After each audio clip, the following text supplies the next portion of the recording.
Now, Sheriff David A. Clarke is now joining the Trump administration.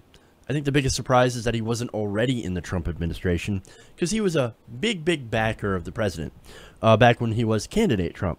Now, for those who are not familiar with David A. Clarke, he is a Milwaukee County sheriff. Now, this is a guy, to give you an example of what he believes in, and I'll give you more examples later on, he said that ISIS and Black Lives Matter activists were forming an alliance to destroy America. Yeah, that guy. So I guess, look, he'll fit right in the Trump administration. Now, Clarke, in a recent interview, said he would take over the office that coordinates the Department of Homeland Security's outreach efforts for state, local, tribal, territorial governments, and local law enforcement agencies. Wonderful. Boy, that sounds like a lot of responsibility. I wonder if he's up for it. And to let you know what kind of man David Clarke is and what kind of person he would be based on his work ethic, you have to look at his record. Under his watch, there's actually people that have died in his prisons. One, for example, died of thirst. Thirst. Like some third world country. This was Wisconsin. Now, let me give you some of the details of that case. Now, Terrell Thomas was an inmate of in one of Clarke's jails. Now, Clarke, again, oversees these jails. Now, he was put into solitary confinement last year in the Milwaukee County Jail for misbehaving. He was behaving very badly, so they put him in, they put him in solitary confinement. Now, this is where the Washington Post takes up the story. According to them, he was moved because he used his bedding to flood his jail cell in the special needs unit, where he was initially kept for his bipolar disorder. Now, okay, so they put him in there. For flooding his jail cell. Okay, so I'm not in favor of solitary confinement. I think that's cruel and unusual punishment, but that's just me. You can call me a softy lib all you want. Now, but if you're not upset after what happens next, well, then I don't know if I can help you. Okay, according to this article, 8 days after going into solitary confinement, corrections officers found the 38-year-old man on the ground and not moving. Thomas reportedly has spent his final days begging for water. Inmates later told the Milwaukee Journal-Sentinel because jail staff had shut off the flow to the pipes in his cell as punishment for his bad behavior. So they cut off his water, which led to his death.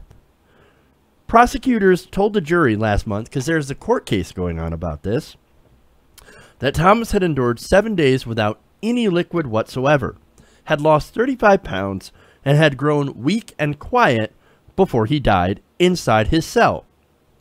The cause of death was ultimately ruled profound dehydration. So he didn't have enough water. He died from lack of water. Because these jail officials, they shut it off. They shut off the water. The medical examiner in this case had no choice but to rule it a homicide. Wow. This happened in David Clarke's prison. There's more. If that's not bad enough, in another case, a newborn baby, literally died in one of the prison cells. Now, the child was born to an inmate who was refused medical attention. So the story is she went into labor. Water broke and all that. She told the guards, hey man, I'm having birth here. There's something going on here. I need you to help. I need help. I need you to get medical professionals. Well, they laughed at her, reportedly. This is according to a lawsuit by this woman suing for $8.5 million for the death of her baby, which I guess seems incredibly fair. Now, she was denied medical attention for 2 hours after giving birth. Within that time, the baby did not survive. The baby did not survive. It died in the jail cell. Didn't they know what was happening? Couldn't they have heard what was happening? Gross negligence. Anybody who supports this guy, by the way, not pro-life. What's pro-life about letting a newborn baby die in your prison cell? They don't give a damn about life. In all, 4 people died in Clarke's jails within a 6-month period of time. This guy runs these jails. He's the lead. The buck stops with him. Okay. Look, and again, that's how bad he is at administration. You want to give this guy even more authority? And that's not to mention all the horrific views he has. He goes on Fox News, by the way, right-wing radio, to talk conspiracy theories and ridiculous falsehoods.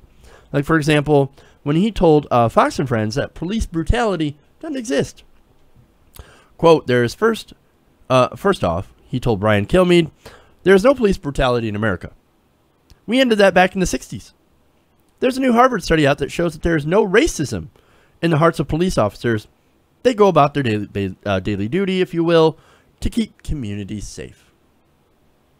None. No racism at all whatsoever? Are you sure? Have you checked the news reports? Have you gone outside lately? Yeah, of course racism still exists.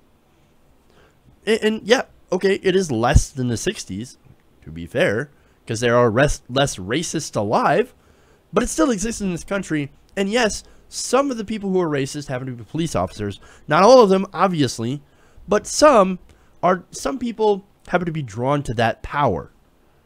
Bad people, okay? Bad hombres, if you will.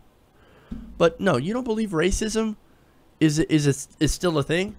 And that some racists happen to become police officers and abuse their power? And abuse minorities? You don't believe that at all.